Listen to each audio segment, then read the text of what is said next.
friend. Could you help me with something? Greetings, friend.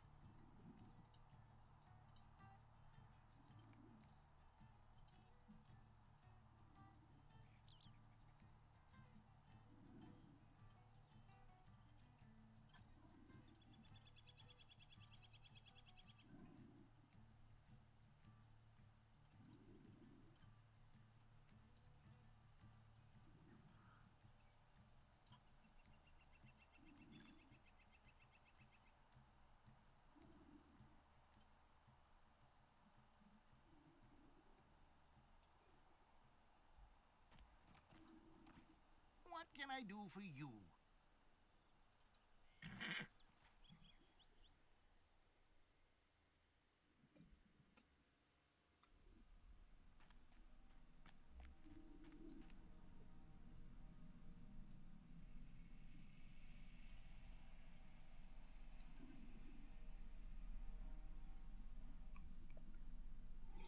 Hey everybody, it is that time again. It's time for mission Entpossible. I'm back here on the absolutely lovely, gorgeous Treebeard server. We're having some fine weather today. Not having fine weather here in the southern United States. We got a wintry weather alert. We got sick kids at the house. No cove, hopefully. So what better way to spend the afternoon than a quick to quickly resume our missions here in Middle-earth, the Lord of the Rings Online. So this is the stream where I am leveling my amazing Stout-axe Blarglar strictly using the missions system. And again, this is on the Treebeard server, so I have, as you can see here, story pace XP. There you go, story pace XP. Which means we're leveling a bit slower than normal, but I also got some XP boosters that pop on from time to time. Well, let's get into the action, shall we? So the first stream we went through Erebor, and we completed all 10 of those. And now we are here in Elderslade, where we are assisting the Gabilaka in the war effort to reclaim Mount Gundabad, which is basically current with the live servers that aren't legendary. So let's see. First mission we're going to do today is the Emissary at the Goblin Gate. Twist is Lieutenant of Gorger, the monster commander, and this mission will attempt a brutal wounding attack. Okay. Gotta remember our interrupts then. What's up, Bear?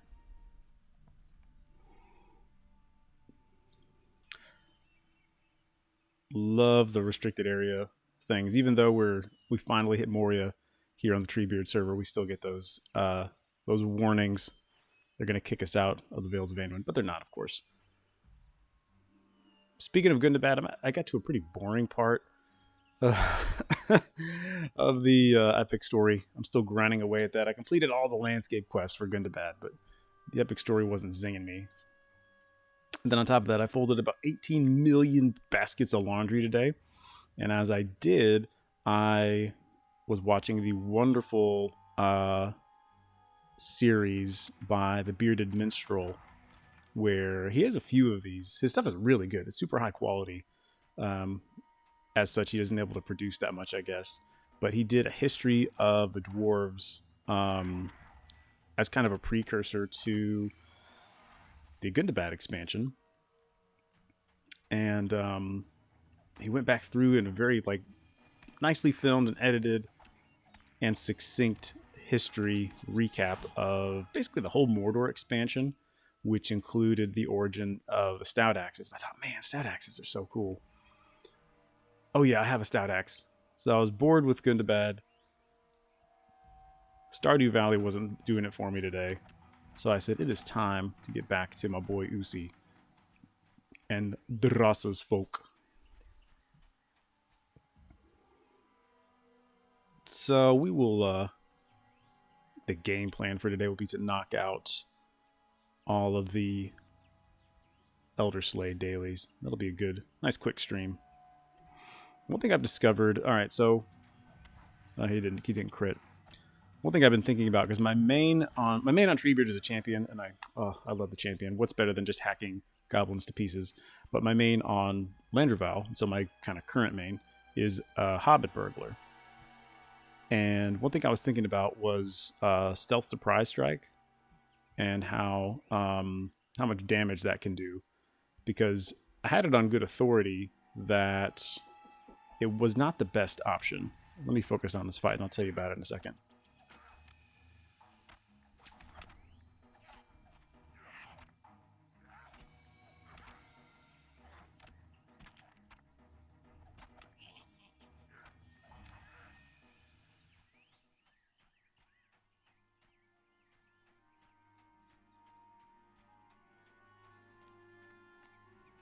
People wonder why I don't stream so much. It's because there's always children. They're always there. Which is fine. They're super cute. She was telling me they just bought Cozy Grove with their Christmas e-card, eShop gift card for Switch. So anyways, I was talking about Surprise Strike. So I had it on good authority from a more experienced and thoughtful burglar player that really the way to go when you are attacking an enemy out of stealth was to use Cunning Attack, because it'll crit as easily, if not more so, than Surprise Strike. It does a big chunk of damage, and then you get the damage over time. You get the bleed. And so that's kind of always been my ethos with the Burglar. But then with the new Legendary system, I noticed the Surprise Strike Tracery. And I had slots because you get a lot of spots as max level. And I don't know if it's because of the tracery or if maybe they fixed the damage, but I've been getting huge crits with Surprise Strike, like one-shotting people. And so I'm kind of curious to experiment with that some more. We'll experiment on this gentleman here. We'll put the damage modifier on him, pick his pocket, and let's see what this does. No crit, which is interesting. Going from a 140 to a, what am I, 25. It's a bit different. A little bit different. Okay. We've got another XP tome I think I'm going to drop to kind of move things along once that one wears out. Another visitor.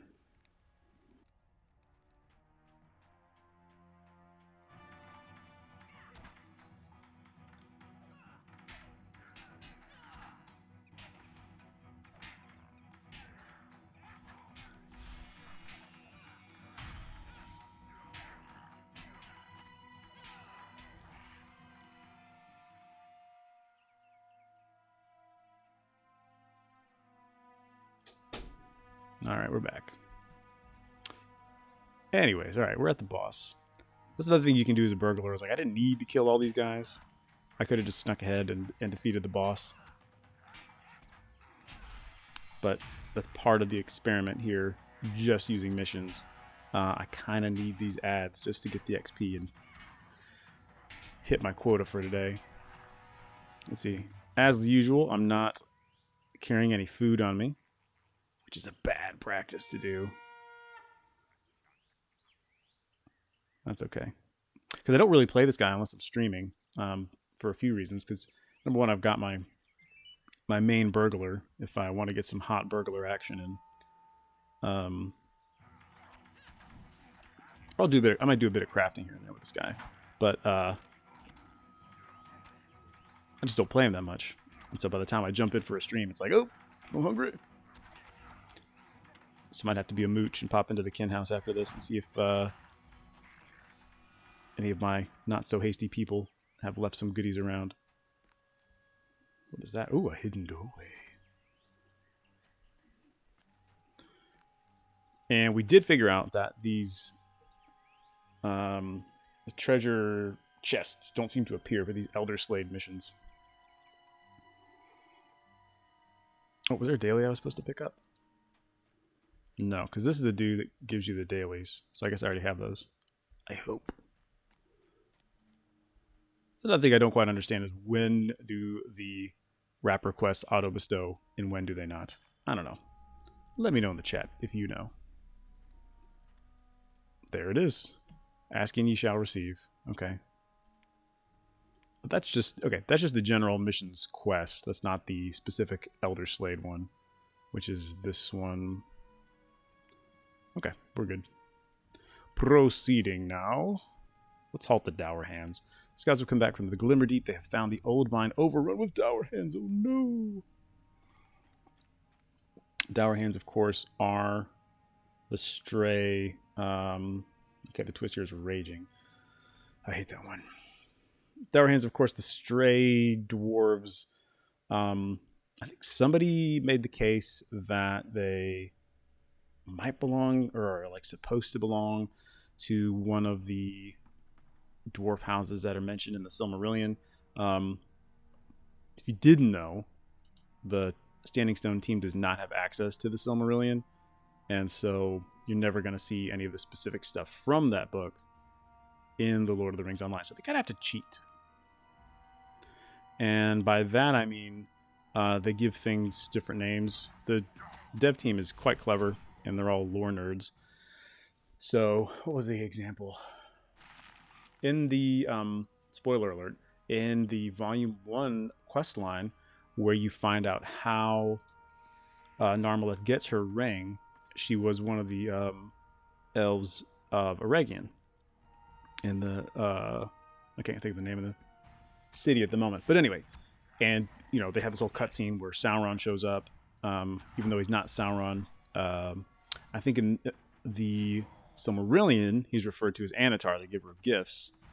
That was the form in which he appeared to the elves. But then in the LOTRO storyline, they had to give him a different name. Again, in Elvish, I think it meant the same thing or something similar to Gift Giver. But because they didn't want to get their pants suit off, they had to give him a different name. So maybe the Dour Hands came from one of those. What I realized watching the Bearded Minstrel's video today that I didn't really pick up on during my playthrough of the Mordor expansion is that the Stout-axes are really just a fraction of a dwarf house. You know, they're not a complete, like, you know, the Silmarillion mentions the Broadbeams. They're not like the Broadbeams got captured and, you know, enslaved in Mordor for generations. As part of Sauron's anger with the dwarves, where he just kind of went on a rampage. I'm not sure if it was during the Second Age, when the dwarves of Khazad-dûm helped the elves, or if it was supposed to be in the Third Age, like when the dwarves were resisting Sauron after he gave them rings. Basically, Sauron just rounded up the dwarves that would become the Stout-axes, and so they kind of had to form their own personhood, their own culture within Mordor. And so anyway, it's a very cool underdog story, and I'm always a sucker for an underdog story. We might have to do a Beneath Your Feet episode on that.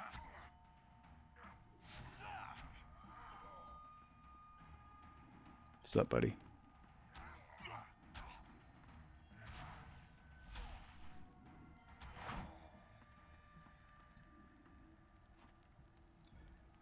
And it appears to be the same thing with the Dour Hands. That's where I was going with that. How did they... Oh, I'm bleeding. How did they see me? Well, I'm leaving a trail of blood everywhere. So anyways, I don't think they specify who the Dour Hands are.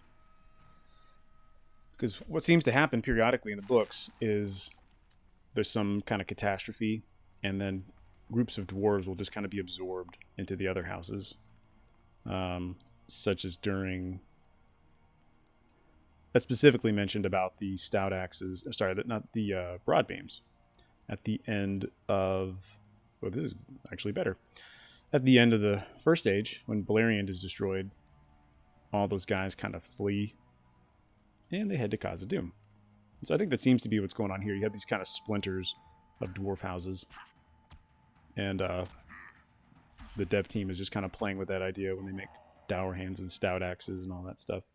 And it plays out in the Mordor's storyline as well, because after, you know, you and Gimli kind of help the Stout-axes overthrow their master, immediately the guy renames the dwarves, the group, as the I guess like the fire horns.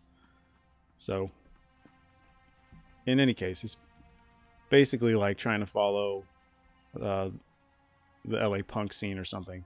Bands are constantly renaming and breaking up and getting back together. It's a whole big thing.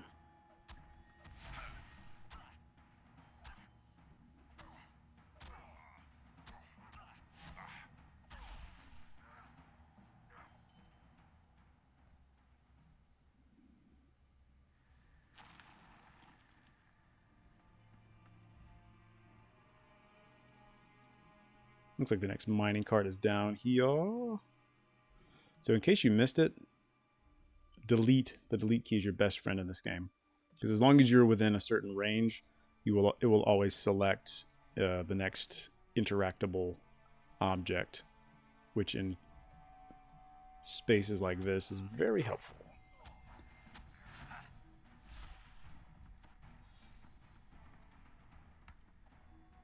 Where are you going? Okay. Yes, I scared him off. He could not dare face me. Is he coming back? Where'd he go? This kid. What are you doing, buddy?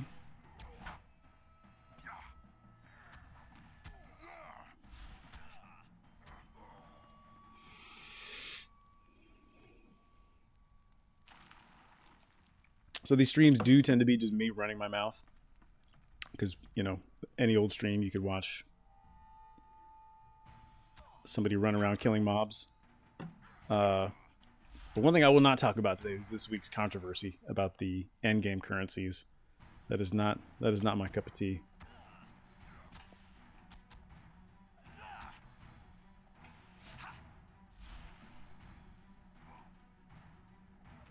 Okay. Got a helpful tip from Agatha in chat. Delete is nearest object. And then there's also a function for select the next object or previous object. And you can bind select. You're saying you use delete to be select next object?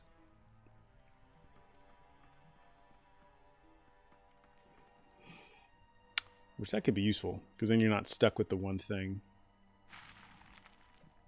If you're trying to, if you've got multiple things you got to handle. Okay. So you use a different key for select next object. That makes sense. I can see that being super useful, especially because I typically, not right now, but I do typically play using a controller. And so there's a very tight economy of buttons trying to translate this game to use on like an Xbox controller. And every button's got a count. And so I could see using select next object being a little bit more useful than just select the nearest object. So thanks for that. Yeah, there's always something new to find in the options screen for the Lord of the Rings Online. It's borderline miraculous that we have that much control, because only recently, after playing this game for almost literal ages, I discovered the, was it like select nearest quests or something? What is it? Track nearby quests. And that's like, oh my gosh. I don't have to fuss with the quest panel anymore. Yes. Modified asks in the chat, have I found the filters? Yes. The filters were utterly life-changing. So what do I use the filters for? Okay, so first of all, you watch this video, you get the on-demand. Here's your magic trick for the day. Besides delete, you get Alt-R. Alt-R brings up the filter panel. And, oh my lord, it is so useful. You can filter loot you don't want, which thankfully, I don't think, you guys can tell me if I'm wrong, you don't have to filter these anymore with the new system. But I used to filter all the non-class, or all the legendary items that were not for my class, because those things clog up your inventory like crazy. You got to filter loot boxes as well, the treasure chests, which will bring us back around to the other thing I said. You can filter sounds quests. So like if, especially if you level boost someone, you get all the auto bestow quests. And if you're just not going to do those, you want to keep them from popping up, you filter them on here. That button's actually readily available. This one right here will filter the quest. Yeah, you definitely got to filter the loot boxes. Like I'll talk about loot boxes in a second. But this, another helpful tip, filter sounds. If you play a shouty class, like I think Minstrel, what do you guys think? Was Minstrel the shoutiest class, or is it a toss-up between Minstrel and Warden? If you play a shouty class and you get tired of your character just shouting at you all day long, filter the their shout. So you don't have to hear them. It's super nice.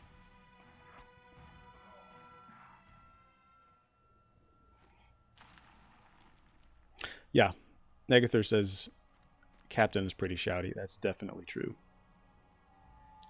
I think for my money it's going to be Warden, though, because you use a lot of shouts as a captain, but the way the gambit system works with the Warden and the fact that you're always, like, you have to shout to trigger some of your gambits, I think maybe they have more shouts per mile, shouts per capita than the other classes.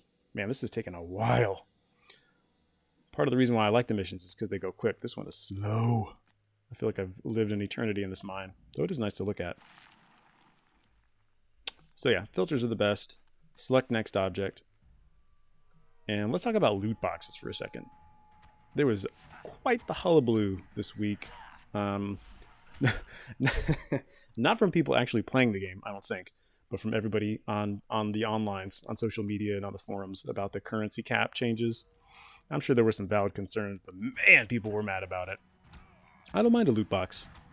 I don't know if it was an anniversary gift or if it's just a thing you get when you start a new character, but I have like several keys laying around. It's like it's what I like when I get a traveler's loot box. It's like a nice little treat.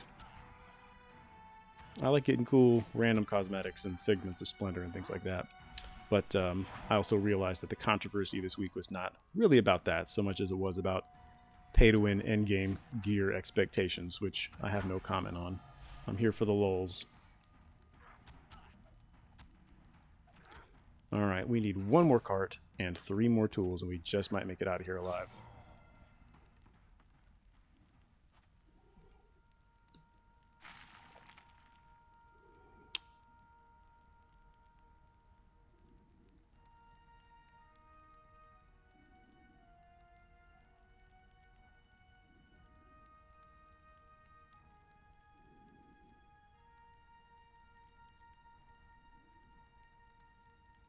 Is it rude to answer a text during a stream? I don't know.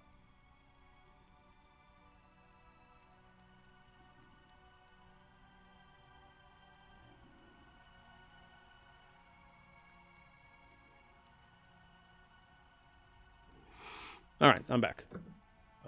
So the controversy, Modify is saying the controversy is that people thought the only way... So the assumption was that people thought they could only get the embers they needed for endgame gear, or embers in general, by using the loot boxes. Okay, I can see people being mad about that. That makes sense. But that's not the case, right? Like, people can still get embers.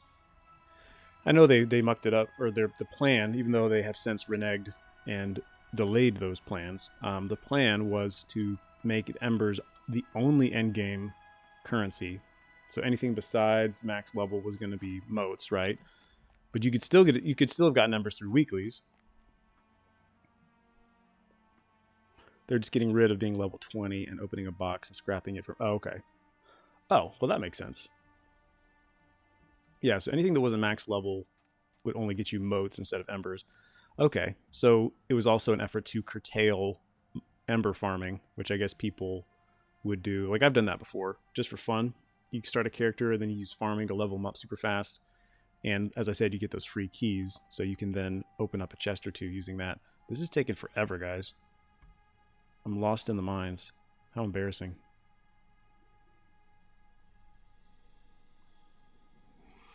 So yeah, if they're trying to curtail ember farming, that kind of makes sense. Modified doesn't have a max level character. Yeah, I have a max level character. I don't really care. I'm trying to just, especially because I'm so involved here on Treebeard, I'm trying to just have one main, my burglar, who I keep talking about. And I've barely touched the Gundabad endgame. So I appreciate, there have been times in my MMO LOTRO career where I've really focused on endgame and getting good gear and things like that. So I appreciate that. It's a real pain, and that's why I don't do it that much. Or I do it very casually or when the mood strikes me. So I understand why people are going to be extremely protective of their endgame gear. But man, you would have thought, based on people's reactions, you would have thought that, like, SSG had, like, I don't know, put rideable dragons in the game and, you know, personally sent bags of poop to VIPs or something. Like, people were personally offended.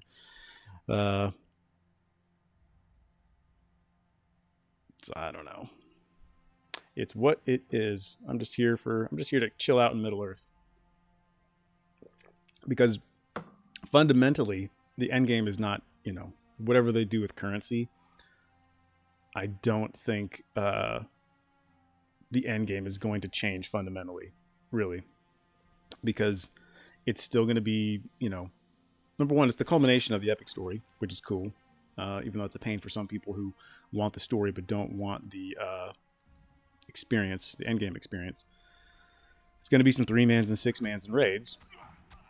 And it's what it is. Hopefully fewer raids, because I'll do any raid once, and I'll only do it once because they take forever. When I what was it called? Almost 2 years ago now, when I was working from home, I had more time. I did a lot of Remerkant, the Shelob raid. I would at least do the first boss. Because that was relatively quick, but even that, man, it's such a pain. So whatever they do with currencies, endgame is still going to be a grind, unless you have a really good kinship or a really good regular group that knows what it's doing. But the Taurogrim. I don't know the Tower. Oh, they're the wood trolls. Okay, let's break it up. Let's bust this thing up. Reinforcements. Okay. Mission accepted. Yikes. Oh, we're actually in Mirkwood. No, we're not. We're in Mist Hallow, which is basically Mirkwood, because it's beneath your feet. Based on the podcast I do, I can't not say these things. So here's Southern Mirkwood. Here's the Mirkwood you pass through to get to the Elven King's Hall. And then here's where we are. So it's the eaves of Mirkwood. Is it? That was called Mist Hallow. Anyways, let's go fight some bad guys. Are they loaded yet? Didn't we talk about this last time? I think my rule of thumb last time was to not start the mission until the red dots pop up on my radar. Because missions are famously slow to load for some reason. Am I even going the right way? What is going on?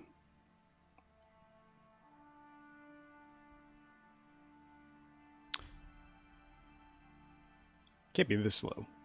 Because if I don't see any red dots by now, that means they're just not around. There they go. Ooh, okay. Maybe it is this slow. Yikes.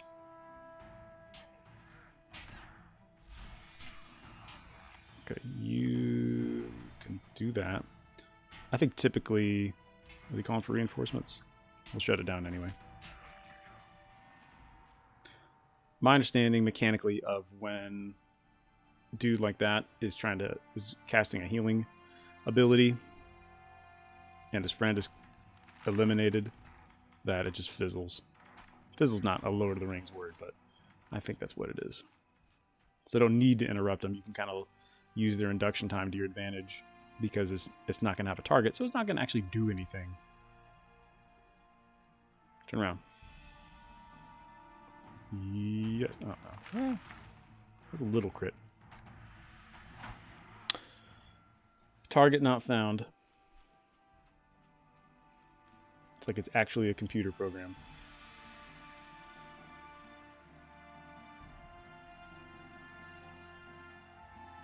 I love how weird these guys look. Sometimes I think the wood trolls are too... Oh, don't be scared, bud. Are too wood-ish, entish. But they don't ask me about these kind of things. So yeah, gotta remember, at this level I still can't riddle from stealth. So I gotta attack first, then riddle, so I don't have to deal with this nerd. And then we're going to do this. Yeah, I think I said this last time. I'm just absolutely spoiled by the champion, because you don't really have to think too much. Like, you got the heavy armor to absorb most of the blows. Relatively brief cooldowns on your stuff. Everything is just an attack button. And you got like 3 self heals. So life is sweet for a champion. It's there's no variation in it at all, but it's very comfortable in a combat-heavy game. I have to reorient myself when I'm playing any other class, because you got to think quite a lot more than you do when you're playing champion. The other thing I don't have as a low-level burglar is my super quick cure, because if I'm remembering correctly, it's almost an instant cooldown when you're max level. I don't remember if that's a trait or not, or just a high-level ability. Cool out.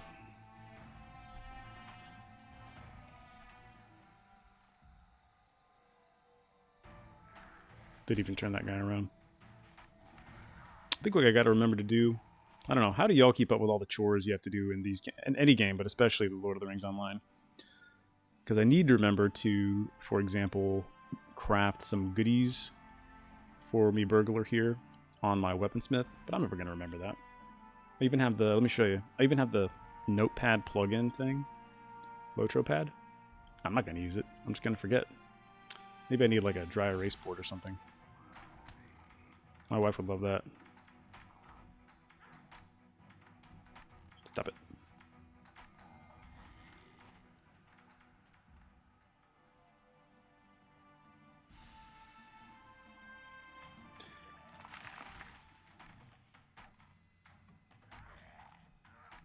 Agatha recommends sending mail to yourself. That's smart. Yeah, I'm more like you, modified. Like, it's kind of like I was saying with Endgame. Unless it's extremely interesting for me in the moment, I'm not going to remember it. So, like, sometimes I go on a kick where I enjoy crafting. Most of the time, it's just not very exciting in this game. They fixed it with Good to Bad in some of the more recent expansions, but even still, there's not a lot to do. And I don't even know how it works with the new ally system either. I will say I am consistent with swapping goodies, mostly because I'm VIP, so I get this old boy, so I can just drag stuff right into my shared storage. And what I do is I just have a tab for the different characters. That makes it pretty easy. It's a little bit time consuming, but I mean, I think with any game that you're heavily invested in, and a game that you just enjoy spending time in, stuff like that is not a big deal. Like, you see that all the time with things like Animal Crossing or Stardew, where people just spend hours doing mundane stuff because it's fun for them and it's what they like to do.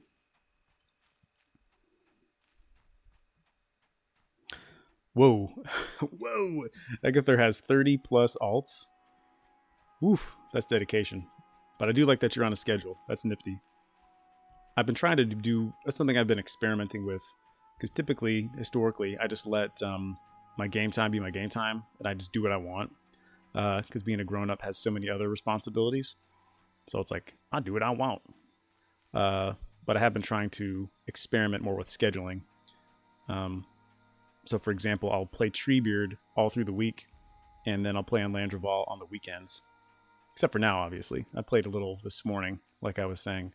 So scheduling can be good with this type of lifestyle game. And I was doing my best to avoid having alts, because historically that's what I do. It's really only been since I got back to the game about 2 years ago, that I really tried focusing on main characters. I'm totally lost in the woods, by the way, just so you know. Am I going to have to fight some more of these guys? Yeah. Time to burglar up. But I was resolved there he is, goodness gracious, to try to just stick with, oh wow, they kicked me out. They had mercy on me, that's nice. I was resolved to just stick with a few characters. I was going to have my one main here and my one main on Landreval, and that was going to be it.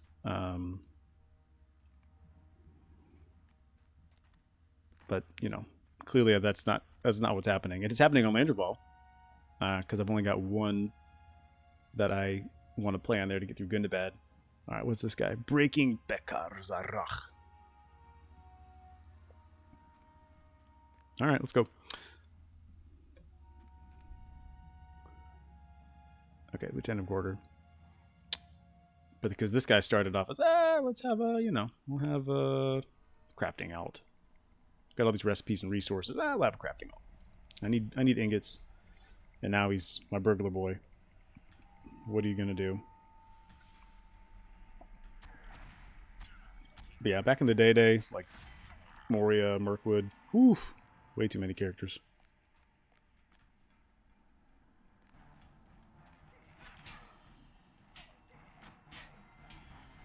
Although it is, I don't know how long you guys have been playing, but it is very interesting to kind of think about, to reflect on one's life playing a game that I've basically been playing since I've been an adult, because I played since beta off and on. And so it's interesting to think about how I play now versus how I played when I was in my early 20s.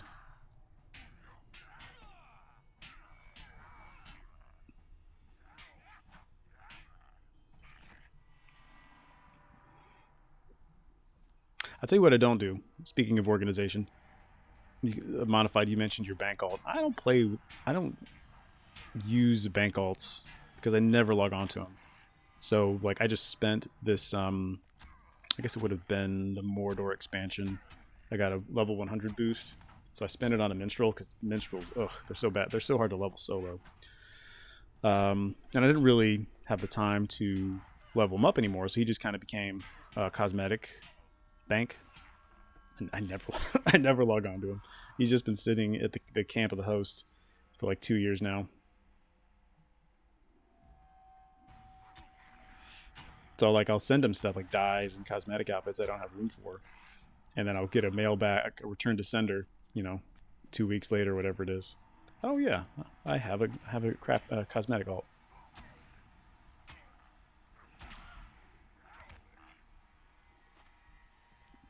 That's good, giving stuff to your kin mates. I think one thing I've enjoyed here on Treebeard is we have a small kinship here in Not So Hasty. Yeah, there's only a few on right now. But I kind of like that. The starting over on Treebeard and then also just the small size of the kinship means you almost have to share. I'm on a very big kinship in Landreval, and it's like stuff's already there.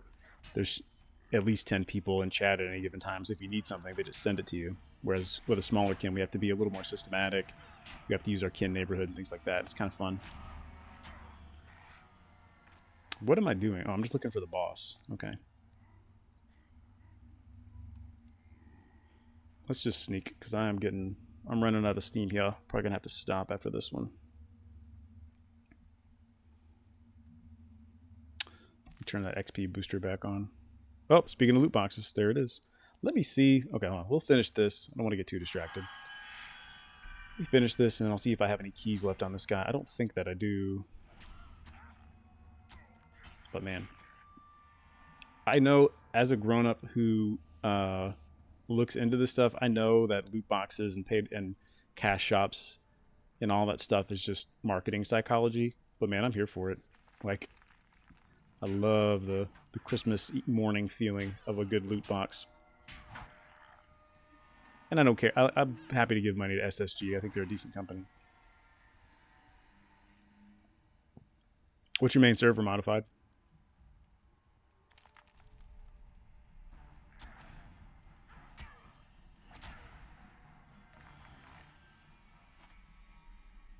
There's the target. Arkenstone, cool. Yeah, I think Arkenstone is the biggest. I haven't seen the numbers in a while, but I'm pretty sure it's the biggest. I always assume Landreval is the biggest because I always see people from there, but I think it's like I'm sure there's a term for it. It's kind of like when you buy a car and all of a sudden every car on the road is the same car that you have.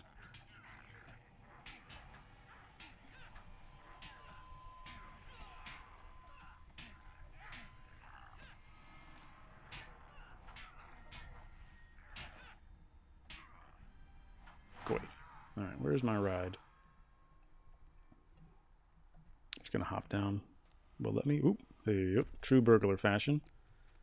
I'm gonna do a Batman and jump down from the rafters, break our legs. Ooh, whoa! I found a ledge. Wow. Master burglar. Found a ledge, and I didn't even mean to. Yeah, I think you're right, Agatha. Arkenstone and Evernight have the numbers.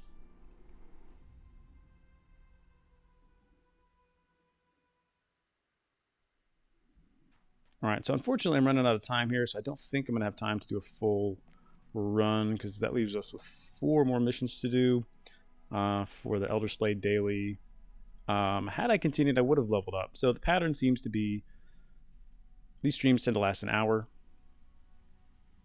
for a full kind of daily run of missions, from at least from one location. Seems to get me about a level, so it seems like a fair pace, even for Treebeard. But anyway, we'll pick this back up when we can. Appreciate you guys hanging out with me and teaching me a few new things about this game that we love and play so much. And I'll catch you guys next time. If you want to hit me up, I'm pretty active on Twitter at Shoreless Skies. Otherwise, I'll be back on here when I can, and I will be back on LOTRO stream here in just a few weeks for my January stream. All right, see you guys later.